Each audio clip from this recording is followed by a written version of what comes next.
ಸಖತ್ ಖಾರ ಬಣ್ಣ ಮತ್ತು ರುಚಿ ಆಚಿ ಚಿಲ್ಲಿ ಪೌಡರ್. ಕೋಗಿಲು ನಿರಾಶ್ರಿತರಿಗೆ ಹೊಸ ವರ್ಷಕ್ಕೆ ಹೊಸ ಮನೆ ಸಿಗುತ್ತಾ ಅನ್ನುವಂಥದ್ದು ಪ್ರಶ್ನೆ. ಯಾಕಂದ್ರೆ ಈ ಹಿಂದೆನೆ ಸಚಿವ ಜಮೀರ್ ಅಹ್ಮದ್ ಖಾನ್ ಹೇಳಿದ್ರು ಹೊಸ ವರ್ಷಕ್ಕೆ 1ನೇ ತಾರೀಕಿಗೆ ಮನೆಗಳು ಸಿಗುತ್ತೆ ಅವರಿಗೆ ಅನ್ನುವಂಥದ್ರ ಬಗ್ಗೆ. ಹಾಗಾದ್ರೆ ನಾಳೆನೆ ರಾಜ್ಯ ಸರ್ಕಾರ ಗುಡ್ ನ್ಯೂಸ್ ಕೊಡುತ್ತಾ? ನಾಳೆ ನಿರಾಶ್ರಿತರಿಗೆ ಹೊಸ ವರ್ಷಕ್ಕೆ ಹೊಸ ಮನೆ ಕಲ್ಪಿಸುತ್ತಾ ರಾಜ್ಯ ಸರ್ಕಾರ ಅನ್ನುವಂಥದ್ದು ಪ್ರಶ್ನೆ. ಹೊಸ ಮನೆ ಕೊಡ್ತೀವಿ ಅಂತ ಹೇಳಿ ಸಚಿವ ಜಮೀರ್ ಈಗಾಗಲೇ ಹೇಳಿಕೆಯನ್ನ ಕೊಟ್ಟಿದ್ದಾರೆ. ಸೊ ಹಾಗಾಗಿ ಎಲ್ಲರೂ ಕೂಡ ಈಗ ಕಾಯ್ತಾ ಇರುವಂಥದ್ದು, ಆ ಭಾಗದ ಜನ ಅಲ್ಲಿ ಶೆಡ್ಗಳನ್ನು ಹಾಕೊಂಡಿರುವಂಥವ್ರು ಎಲ್ಲರೂ ಕೂಡ ಈಗ ಕಾತರರಾಗಿ ಕಾಯ್ತಾ ಇದ್ದಾರೆ. ಬಹುಶಃ ನಾಳೆನೇ ನಮ್ಗೇನಾದರೂ ಅಲಾಟ್ ಆಗುತ್ತಾ ಹೊಸ ಮನೆಗಳು ಅನ್ನುವಂಥದ್ರ ಬಗ್ಗೆ. ಕೆಲವೊಂದಿಷ್ಟು ಜನ ಇನ್ನೂ ವಿರೋಧವನ್ನು ವ್ಯಕ್ತಪಡಿಸ್ತಾನೆ ಇದ್ದಾರೆ. ನಾವು ಈ ಜಾಗ ಬಿಟ್ಟು ಹೋಗೋದಿಲ್ಲ, ಈ ಜಾಗ ಬಿಟ್ಟು ಹೋದರೆ ಸುಮ್ಮನೆ ಅಲ್ಲಿ ಕರ್ಕೊಂಡು ಹೋಗ್ತಾರೆ, ಆಮೇಲೆ ಅದು ಇಲ್ಲ ಇದು ಇಲ್ಲ ಅನ್ನೋ ರೀತಿಯಲ್ಲಿ ಆಗುತ್ತೆ, ನಾವು ಇಲ್ಲೇ ಇರ್ತೀವಿ, ನಮಗೆ ಇಲ್ಲೇ ಸೂರು ಕಲ್ಪಿಸ್ಕೊಡಿ ಅನ್ನುವಂಥದ್ರ ಬಗ್ಗೆ ಕೆಲವೊಂದಷ್ಟು ಜನ ತಮ್ಮ ಮಾತುಗಳನ್ನು ವ್ಯಕ್ತಪಡಿಸಿದ್ದಾರೆ. ಈಗಾಗಲೇ ಸ್ಥಳಕ್ಕೆ ಹೋಗಿ ಸರ್ವೆ ಕಾರ್ಯ ಮುಗಿದಿದೆ. ರಾಜೀವ್ ಗಾಂಧಿ ವಸತಿ ನಿಗಮದ ಅಧಿಕಾರಿಗಳು ಹೋಗಿ ಬಂದರು, ಮಾನವ ಹಕ್ಕುಗಳ ಆಯೋಗ ಹೋಗಿ ಬಂತು, ಮಹಿಳಾ ಹಕ್ಕುಗಳ ಆಯೋಗದವರು ಕೂಡ ಹೋಗಿ ಬಂದರು. ಹಾಗೆ ಇವತ್ತೊಂದು ಸುದ್ದಿಗೋಷ್ಠಿ ಇದೆ, ಅದನ್ನು ನಿನ್ನೆನೇ ಜಮೀರ್ ಅಹ್ಮದ್ ಖಾನ್ ಹೇಳಿದ್ರು. ಒಂದು ಪ್ರೆಸ್ ಮೀಟ್ ಮಾಡ್ತೀನಿ ಇವತ್ತು, ಬೆಳಗ್ಗೆ ಒಂದು 11 ಗಂಟೆ ಸುಮಾರಿಗೆ ಪ್ರೆಸ್ ಮೀಟ್ ಮಾಡ್ತೀನಿ, ಅದರಲ್ಲಿ ಎಲ್ಲವನ್ನೂ ಕೂಡ ಹೇಳ್ತೀನಿ ಡೀಟೇಲ್ಸ್ ಅಂತ ಹೇಳಿದ್ದಾರೆ. ಸೊ ಹಾಗಾಗಿ ಇವತ್ತು ನಡೆಯುವಂಥ ಒಂದು ಸುದ್ದಿಗೋಷ್ಠಿ ಮೇಲೆ ಎಲ್ಲರ ದೃಷ್ಟಿ ನೆಟ್ಟಿದೆ. ಸುದ್ದಿಗೋಷ್ಠಿಯಲ್ಲಿ ಹೊಸ ಮನೆ ಬಗ್ಗೆ ಘೋಷಣೆ ಮಾಡ್ತಾರಾ, ಹಾಗೇನಾದ್ರೂ ಇದ್ರೆ ಅದು ಯಾವಾಗ ಕೊಡ್ತಾರೆ ಅನ್ನುವಂಥದ್ರ ಬಗ್ಗೆ, ಇವತ್ತೇನಾದ್ರೂ ಕಮಿಟ್ ಆಗ್ತಾರಾ ಅನ್ನುವಂಥದ್ರ ಬಗ್ಗೆ ಜನ ಕಾಯ್ತಾರೆ. 31ನೇ ತಾರೀಕು ಬೆಳಗ್ಗೆ ನಾನು ಒಂದು ಪ್ರೆಸ್ ಮೀಟ್ ನಾನು ಬೆಳಗ್ಗೆ ಮಾಡ್ತೀನಿ. ನಾನು ಒಂದು 11 ಗಂಟೆಗೆ ಪ್ರೆಸ್ ಮೀಟ್ ಮಾಡಿ ನಾನು ಡೀಟೇಲ್ ಆಗಿ ವಿವರನ ಕೊಡ್ತೀನಿ. ಅಕ್ರಮನ ಸಕ್ರಮನ ಸರ್ ಅವರಿರೋದಲ್ಲಿ ಈಗ ಡೀಟೇಲ್ ಆಗಿ ವಿವರ ನಾನು ಕೊಡ್ತೀನಿ. ನಕಲಿ ದಾಖಲೆಗಳನ್ನು ಸೃಷ್ಟಿ ಮಾಡಿದ್ದಾರೆ ಅಂತಂದು ಎಲ್ಲರದು ಆಧಾರ್ ಕಾರ್ಡ್ ಇದೆ. ಈಗ ಅದಕ್ಕೆ ನಿನ್ನೆ ಮನೆ ಮುಖ್ಯಮಂತ್ರಿಗಳು ಉಪಮುಖ್ಯಮಂತ್ರಿಗಳು ಸೂಚನೆ ಕೊಟ್ಟಿದ್ದಾರೆ, ಡಾಕ್ಯುಮೆಂಟ್ ವೆರಿಫಿಕೇಷನ್ ಮಾಡಿ ಯಾರು ನಮ್ಮ ಕರ್ನಾಟಕದವ್ರು ಇದ್ದಾರೆ ಅವ್ರು ಮಾತ್ರ ಕೊಡಬೇಕಂತ ತೀರ್ಮಾನ ಮಾಡಿದ್ದೀವಿ. ಆಚೆಯವ್ರಿಗೆ ಒಬ್ರಿಗೂ ನಾವು ಕೊಡಲ್ಲ.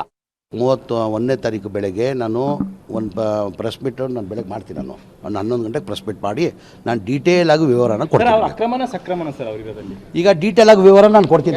ನಕಲಿ ದಾಖಲೆಗಳನ್ನು ಸೃಷ್ಟಿ ಮಾಡಿದ್ದಾರೆ ಅಂತಂದು ಎಲ್ಲರದು ಆಧಾರ್ ಕಾರ್ಡ್ ಇದೆ.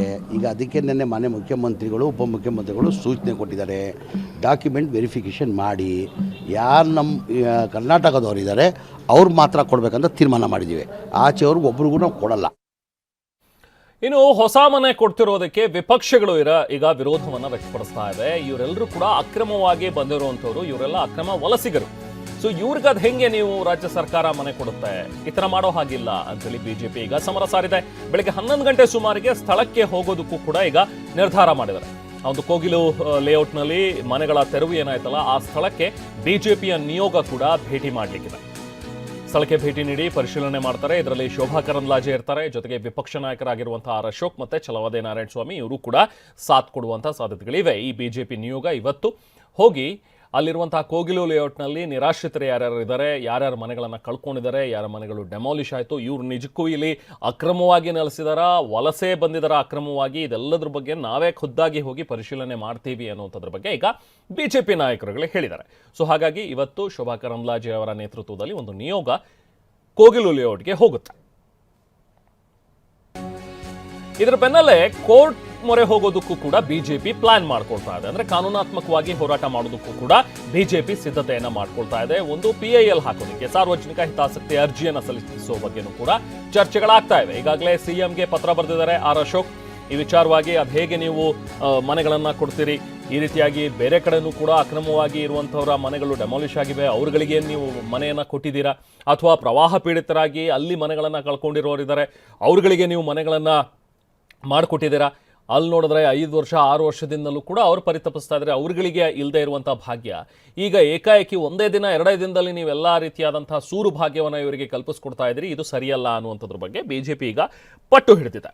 ಸೊ ಹಾಗಾಗಿ ಒಂದು ಕಡೆ ರಾಜಕೀಯವಾಗಿ ಹೋರಾಟವನ್ನು ನಡೆಸುವಂಥದ್ದು ಇದೇ ವಿಚಾರವನ್ನು ಮುಂದಿಟ್ಕೊಂಡು, ಅದರ ಜೊತೆಗೆ ಕಾನೂನಾತ್ಮಕವಾಗಿಯೂ ಕೂಡ ಹೋರಾಟ ಮಾಡೋದಕ್ಕೆ ಮುಂದಾಗ್ತಾ ಇದೆ. ನೋಡಿ, ಉತ್ತರ ಕರ್ನಾಟಕದ ಬಡವಲಸೆ ಕಾರ್ಮಿಕರಿಗೆ ಹಂಚಬೇಕು ಅನ್ನುವಂಥದ್ರ ಬಗ್ಗೆ ಪತ್ರ ಬರೆದಿದ್ದಾರೆ. ಪರಿಷತ್ ವಿಪಕ್ಷ ನಾಯಕ ಛಲವಾದಿ ನಾರಾಯಣ ಸ್ವಾಮಿ ಅವರು ಬರೆದಿರುವಂತಹ ಪತ್ರ ಇದು. CM ಮತ್ತು DCM ಹಾಗೆ ವಸತಿ ಸಚಿವರು, BDA ಮತ್ತು ಸ್ಲಂ ಬೋರ್ಡ್ ಅಧ್ಯಕ್ಷರು ಇವರೆಲ್ಲರನ್ನು ಕೂಡ ಅಡ್ರೆಸ್ ಮಾಡಿ ಪತ್ರ ಬರೆದಿದ್ದಾರೆ.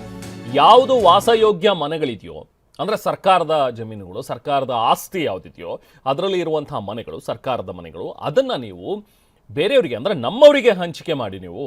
ಈ ರೀತಿಯಾಗಿ ಬೇರೆ ಯಾವುದೋ ಅಕ್ರಮವಾಗಿ ಇವರು ಬಂದು ಮನೆಗಳನ್ನು ಕಟ್ಕೊಂಡು ಅವರನ್ನು ಡೆಮಾಲಿಷ್ ಮಾಡಿರುವಂಥವ್ರು, ಸೊ ಆ ಮನೆಗಳಿಗೆ ಯಾಕೆ ನೀವು ಪರಿಹಾರವನ್ನು ಕೊಡ್ತೀರಿ? ನಮ್ಮಲ್ಲಿ ಎಷ್ಟೋ ಉತ್ತರ ಕರ್ನಾಟಕದ ಭಾಗದಿಂದ ಬಂದಿರುವಂತಹ ವಲಸೆ ಕಾರ್ಮಿಕರಿದ್ದಾರೆ, ಅವರುಗಳಿಗೆ ಸರಿಯಾದಂತಹ ಒಂದು ಸೂರಿಲ್ಲ, ಸೊ ಒಂದು ಸುಭದ್ರವಾದಂಥ ಒಂದು ನೆಲೆ ಇಲ್ಲ, ಮನೆ ಇಲ್ಲ. ಅವ್ರುಗಳಿಗೆ ಮೊದಲು ನೀವು ಆದ್ಯತೆಯನ್ನು ಕೊಡಬೇಕಲ್ವಾ ಅನ್ನುವಂಥದ್ರ ಬಗ್ಗೆ ಸಹಜವಾಗಿ ಒಂದು ಪ್ರಶ್ನೆಯನ್ನು ಎತ್ತಿದೆ ಈಗ ಬಿಜೆಪಿ. ಅದ್ರ ಬಗ್ಗೆ ಒಂದು ಪತ್ರವನ್ನು ಕೂಡ ಬರೆದಿದ್ದಾರೆ. ನೋಡಿ, ಆ ಒಂದು ಪತ್ರವನ್ನು ಕೂಡ ನಾವು ನಿಮಗೆ ತೋರಿಸ್ತಾ ಇದ್ದೀವಿ. ಪ್ರಮುಖವಾಗಿ ಸಿಎಂ, DCM ಜೊತೆಗೆ ವಸತಿ ಸಚಿವರಾಗಿರುವಂತಹ ಜಮೀರ್ ಅಹ್ಮದ್ ಖಾನ್, ಹಾಗೆ BDA ಮತ್ತು ಸ್ಲಂ ಬೋರ್ಡ್ನ ಅಧ್ಯಕ್ಷರು ಎಲ್ಲರನ್ನೂ ಕೂಡ ಅಡ್ರೆಸ್ ಮಾಡಿ ಈ ಪತ್ರವನ್ನು ಚಲವಾದಿ ನಾರಾಯಣ ಸ್ವಾಮಿ ಅವರು ಬರೆದಿದ್ದಾರೆ. ಸೊ ಇನ್ನು ಈ ಹಿಂದೆ 2-3 ದಿನಗಳಿಂದ ನಡೀತಾ ಇದ್ದಂತಹ ಸರ್ವೆ ಕಾರ್ಯ ಏನಿತ್ತಲ್ಲ, ಆ ಸರ್ವೆ ಕಾರ್ಯ ಈಗ ಸದ್ಯಕ್ಕೆ ಮುಕ್ತಾಯವಾಗಿದೆ. ಒಟ್ಟು 187 ಮನೆಗಳ ಸರ್ವೆ ಕಾರ್ಯವನ್ನ ಮಾಡಿದ್ದಾರೆ. 3 ಇಲಾಖೆ ಅಧಿಕಾರಿಗಳು ನಡೆಸಿರುವಂತಹ ಸರ್ವೆ ಕಾರ್ಯ ಅಂದ್ರೆ GBA, ಗ್ರೇಟರ್ ಬೆಂಗಳೂರು ಅಥಾರಿಟಿಯ ಅಧಿಕಾರಿಗಳು, ಮತ್ತೆ ಕಂದಾಯ ಇಲಾಖೆ ಅಧಿಕಾರಿಗಳು, ಹಾಗೆ ರಾಜೀವ್ ಗಾಂಧಿ ವಸತಿ ನಿಗಮದ ಅಧಿಕಾರಿಗಳು. ಈ 3 ಇಲಾಖೆ ಅಧಿಕಾರಿಗಳು ಬಂದು ಸರ್ವೆ ಕಾರ್ಯವನ್ನು ಮುಗಿಸಿದ್ದಾರೆ. ಇವತ್ತು ಬೆಂಗಳೂರು DC-ಗೆ ಒಂದು ವರದಿಯನ್ನ ಸಲ್ಲಿಕೆ ಮಾಡ್ತಾರೆ. ಆ ವರದಿ ಸಲ್ಲಿಕೆ ಆದ ನಂತರ ಆ ವರದಿಯನ್ನು ಆಧರಿಸಿ ಅದರಲ್ಲಿರುವಂತಹ ಡಾಕ್ಯುಮೆಂಟ್ಸ್ ಅನ್ನ ವೆರಿಫೈ ಮಾಡಿ ಇವರೆಲ್ಲರೂ ಕೂಡ ಕನ್ನಡದವರನ್ನ, ಕರ್ನಾಟಕದವರನ್ನ, ಎಲ್ಲೆಲ್ಲಿಂದ ಇವರು ಬಂದಿದ್ದಾರೆ ಅಥವಾ ಬೆಂಗಳೂರಿನಲ್ಲೇ ಇವರು ಇರುವಂಥವ್ರ, ಇದುವರೆಗೂ ಕೂಡ ಇದೆಲ್ಲವನ್ನು ಕೂಡ ವೆರಿಫಿಕೇಶನ್ ಮಾಡಬೇಕಾಗತ್ತೆ. ಸರ್ಕಾರದ ಮಟ್ಟದಲ್ಲೂ ಕೂಡ ಅದ್ರ ಬಗ್ಗೆ ಚರ್ಚೆ ಆಗಿದೆ ಅನ್ನುವಂಥದ್ದನ್ನ ಸ್ವತಃ ಜಮೀರ್ ಅಹ್ಮದ್ ಖಾನ್ ಹೇಳ್ತಾ ಇದ್ರು. CM ಕೂಡ ಸೂಚನೆ ಕೊಟ್ಟಿದ್ದಾರೆ, ಯಾರು ಕರ್ನಾಟಕದವರಿದ್ದಾರೋ, ಕನ್ನಡದವರಿದ್ದಾರೋ ಅಂಥವ್ರಿಗೇನೆ ನಾವು ಮನೆ ಕೊಡ್ತೀವಿ, ಬಿಟ್ರೆ ಯಾರೋ ಬಂದು ಹೊರಗಡೆಯಿಂದ ಅಕ್ರಮವಾಗಿ ಇಲ್ಲಿ ಬಂದು ನೆಲೆಸಿದ್ದಾರೆ ಅಂತ ಹೇಳಿದ್ರೆ ಅವ್ರುಗಳಿಗೆ ಮನೆ ಕೊಡುವಂತಹ ಪ್ರಮೇಯವೇ ಬರೋದಿಲ್ಲ ಅನ್ನುವಂಥದ್ದಾಗೆ DCM DK ಶಿವಕುಮಾರ್ ಕೂಡ ಖಡಕ್ ಆಗಿ ಒಂದು ವಿಚಾರವನ್ನ ಹೇಳಿದ್ರು. ಯಾವುದೇ ಕಾರಣಕ್ಕೂ ಅಕ್ರಮವಾಗಿ ಬಂದಿರೋರಿಗೆ ಕೊಡೋದಿಲ್ಲ. ಜೊತೆಗೆ ಆಲ್ರೆಡಿ ಈಗ ಬೇರೆ ಕಡೆ ಎಲ್ಲೋ ಒಂದು ಕಡೆ ರಾಜ್ಯದಲ್ಲಿ ಬೇರೆ ಬೇರೆ ಭಾಗದಲ್ಲಿ ಬೇರೆ ಜಿಲ್ಲೆಗಳಲ್ಲಿ ಅವ್ರಿಗೊಂದು ಮನೆ ಇರುತ್ತೆ, ಸೂರಿಲ್ದೇ ಇರುವಂಥವ್ರು ಯಾರೂ ಇಲ್ಲ. ಅಂಥವ್ರಿಗೆ ಯಾರಾದರೂ ಇದೆ ಅವ್ರಿಗೂ ಕೂಡ ಮನೆ ಸಿಗೋದಿಲ್ಲ. ಎಲ್ಲೂ ಇಲ್ಲ ಸೂರು ಅವ್ರಿಗೆ, ಎಲ್ಲೂ ಅವ್ರಿಗೊಂದು ನೆಲೆನೇ ಇಲ್ಲ ಅನ್ನೋರಿಗೆ ನಾವು ಪರ್ಯಾಯ ವ್ಯವಸ್ಥೆನ ಮಾಡಿಕೊಡ್ತೀವಿ ಸರ್ಕಾರದ ವತಿಯಿಂದ ಅಂತ ಹೇಳಿದ್ದಾರೆ. ಎನಿವೆ, ಈ ವಿಚಾರವಾಗಿ ಇವತ್ತೇನೆಲ್ಲ ಡೆವಲಪ್ಮೆಂಟ್ಗಳು ಆಗ್ತಾ ಇವೆ ಅನ್ನುವಂಥದ್ರ ಬಗ್ಗೆ ಮತ್ತಷ್ಟು ಡೀಟೇಲ್ಸ್ ನಮ್ಮ ಪ್ರತಿನಿಧಿ ಕಿರಣ್ ಹನಿಯಡ್ಕ ನೀಡ್ತಾರೆ. ಕಿರಣ್, ಈಗ ಬಿಜೆಪಿ ಈ ಒಂದು ವಿಚಾರವನ್ನ ಪ್ರಸ್ತಾಪ ಮಾಡಿ ಈಗಾಗಲೇ ಸಾಕಷ್ಟು ಒಂದು ರಾಜಕೀಯವಾಗಿ ಹೋರಾಟವನ್ನ ಸಂಘಟಿಸ್ತಾ ಇದೆ. ರಾಜ್ಯ ಸರ್ಕಾರದ ಮೇಲೆ ಹರಿಹಾಯ್ತಾ ಇದೆ. ಬೇರೆ ಭಾಗಗಳಲ್ಲಿ ಕೊಡದೇ ಇರುವಂತಹ ಒಂದು ಪರಿಹಾರ, ಇಲ್ಲಿ ಅಕ್ರಮವಾಗಿ ನೆಲೆಸಿರೋರಿಗೆ ಯಾಕೆ ಪರಿಹಾರ ಕೊಡ್ತಾ ಇದ್ದೀರಿ ಅನ್ನುವಂಥದ್ದು ಬಹಳ ಪ್ರಮುಖವಾಗಿ ಎತ್ತಿರುವಂತಹ ಪ್ರಶ್ನೆ. ಅಟ್ ದ ಸೇಮ್ ಟೈಮ್ ಕಾನೂನು ಹೋರಾಟಕ್ಕೆ ಕೂಡ ಈಗ ಬಿಜೆಪಿ ಮುಂದಾಗ್ತಾ ಇದೆ. ಸೊ ಇವತ್ತೇನೆಲ್ಲ ಬೆಳವಣಿಗೆಗಳಿವೆ, ಇವತ್ತು ಹೋಗ್ತಾ ಇರುವಂತಹ ನಿಯೋಗದಲ್ಲಿ ಯಾರೆಲ್ಲ ಇದ್ದಾರೆ, ಏನು ಉದ್ದೇಶವನ್ನ ಇಟ್ಕೊಂಡು ಇವತ್ತು ಬಿಜೆಪಿ ನಿಯೋಗ ಇಲ್ಲಿಗೆ ಹೋಗ್ತಾ ಇದೆ, ಯಾವ ರೀತಿಯಾಗಿ ಪ್ಲಾನ್ ಆಫ್ ಆಕ್ಷನ್ ಇದೆ ಈಗ ಬಿಜೆಪಿಯಿಂದ? ಕಿರಣ್. ರೆಹಮಾನ್, ಬಿಜೆಪಿ ಈ ವಿಚಾರದಲ್ಲಿ ಸಂಪೂರ್ಣವಾಗಿ ವಿರೋಧವನ್ನು ವ್ಯಕ್ತಪಡಿಸಿದೆ. ಅಕ್ರಮವಾಗಿ ಅವರು ನೆಲೆಸಿದ್ದಂತಹ ಕಾರಣಕ್ಕಾಗಿ ಯಾವುದೇ ಕಾರಣಕ್ಕೂ ತೆರವು ಮಾಡಲ್ಪಟ್ಟವರಿಗೆ ಮನೆಗಳನ್ನ ಕೊಡಬಾರದು ಅನ್ನುವಂಥದ್ದು ಬಿಜೆಪಿಯ ಪ್ರಬಲವಾದಂತಹ ವಾದ. ಆ ವಾದವನ್ನ ಮತ್ತಷ್ಟು ಬಲಗೊಳಿಸುವಂತ ನಿಟ್ಟಿನಲ್ಲಿ ಇವತ್ತು ಸ್ಥಳಕ್ಕೆ ಭೇಟಿಯನ್ನು ಕೊಡೋದಕ್ಕೆ ಬಿಜೆಪಿ ತೀರ್ಮಾನವನ್ನ ಮಾಡಿದೆ.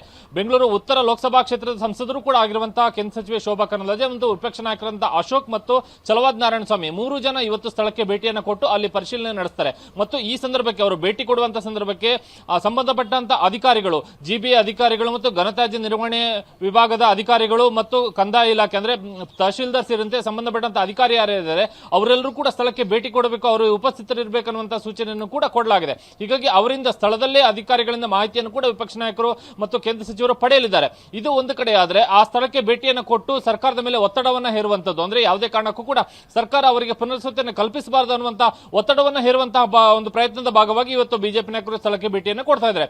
ಇನ್ನು ಕಾನೂನು ವಿಚಾರವಾಗಿ ಕೂಡ ಹೋರಾಟವನ್ನು ನಡೆಸೋದಕ್ಕೆ ಈ ಸಂದರ್ಭಕ್ಕೆ ಬಿಜೆಪಿ ಚಿಂತನೆಯನ್ನು ಮಾಡಿದೆ.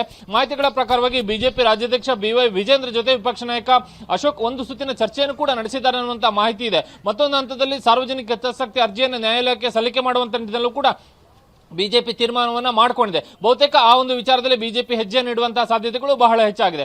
ಇದರ ಜೊತೆಗೆ ರಾಜ್ಯ ಸರ್ಕಾರಕ್ಕೆ ಪತ್ರವನ್ನು ಕೂಡ ವಿಪಕ್ಷ ನಾಯಕರು ಬರೆದಿದ್ದಾರೆ. ಯಾವುದೇ ಕಾರಣಕ್ಕೂ ಕೂಡ ಅವರಿಗೆ ಪುನರ್ವಸತಿಯನ್ನು ಕಲ್ಪಿಸಬಾರದು, ಅವರು ನೆಲೆಸಿದ್ದೇ ಅಕ್ರಮ ಅನ್ನುವಂತಹ ಕಾರಣಕ್ಕಾಗಿ ಅವರನ್ನು ತೆರವು ಮಾಡಲ್ಪಟ್ಟಿರುವಂತಹ ಕಾರಣಕ್ಕಾಗಿ ಕೇರಳ ಲಾಬಿಗೆ ಮಣಿಯದೆ ಯಾವುದೇ ಕಾರಣಕ್ಕೂ ಅವರಿಗೆ ಮನೆಗಳನ್ನ ಹಸ್ತಾಂತರ ಮಾಡಬಾರದು ಅನ್ನುವಂತಹ ಒತ್ತಾಯವನ್ನ ಬಿಜೆಪಿ ಪತ್ರದ ಮುಖಾಂತರ ಕೂಡ ರಾಜ್ಯ ಸರ್ಕಾರಕ್ಕೆ ಮಾಡಿದೆ. ಹೀಗಾಗಿ ಬಿಜೆಪಿ ನಾಯಕರು ಅವರ ಒಂದು ವಾದ ಏನಿದೆ ಅಂದ್ರೆ ಅಕ್ರಮವೇ ಆಗಿರುವಂತಹ ಕಾರಣಕ್ಕಾಗಿ ಅವರಿಗೆ ಮನೆಗಳನ್ನ ಕೊಡಬಾರದು ಅನ್ನುವಂಥ ವಾದ ಏನಿದೆ ಅದಕ್ಕೆ ಅಂಟಿಕೊಂಡಿದೆ ಮತ್ತು ಆ ವಾದವನ್ನ ಪ್ರಬಲವಾಗಿ ಮತ್ತೆ ಮುಂದುವರಿಸುವಂತ ಕಾರಣಕ್ಕಾಗಿ ಸ್ಥಳಕ್ಕೆ ಭೇಟಿ ಕೊಟ್ಟು ಮತ್ತಷ್ಟು ತನ್ನ ಒತ್ತಡವನ್ನು ಹೆಚ್ಚು ಮಾಡುವಂತಹ ಒಂದು ಪ್ರಯತ್ನವನ್ನ ಬಿಜೆಪಿ ಮಾಡಿದೆ. ಹೀಗಾಗಿ ಇಲ್ಲಿ ಈ ವಿಚಾರದಲ್ಲಿ ಇವತ್ತು ಭೇಟಿಯನ್ನು ಕೊಟ್ಟ ಬಳಿಕ ಬಹುತೇಕ ಬಿಜೆಪಿ ಮುಂದಿನ ದಿನದಲ್ಲಿ ರಾಜ್ಯಪಾಲರನ್ನು ಕೂಡ ಭೇಟಿ ಮಾಡುವಂತಹ ಸಾಧ್ಯತೆ ಕೂಡ ಇದೆ. ತಕ್ಷಣಕ್ಕೆ ರಾಜ್ಯಪಾಲರು ಬೆಂಗಳೂರಿನಲ್ಲಿ ಇಲ್ಲದಂತ ಕಾರಣಕ್ಕಾಗಿ ಬಿಜೆಪಿ ಭೇಟಿ ಮಾಡುವಂತ ಯಾವುದೇ ಒಂದು ಕಾರ್ಯಕ್ರಮವನ್ನು ಹಾಕೊಂಡಿಲ್ಲ. ಆದರೆ ಪಕ್ಷದ ಮಾಹಿತಿಗಳ ಪ್ರಕಾರ ರಾಜ್ಯಪಾಲರಿಗೆ ಕೂಡ ಈ ವಿಚಾರವಾಗಿ ಮಾಹಿತಿಯನ್ನು ಕೊಡುವಂತ ನಿಟ್ಟಿನಲ್ಲಿ ಬಿಜೆಪಿ ಚಿಂತನೆಯನ್ನ ಮಾಡಿದೆ.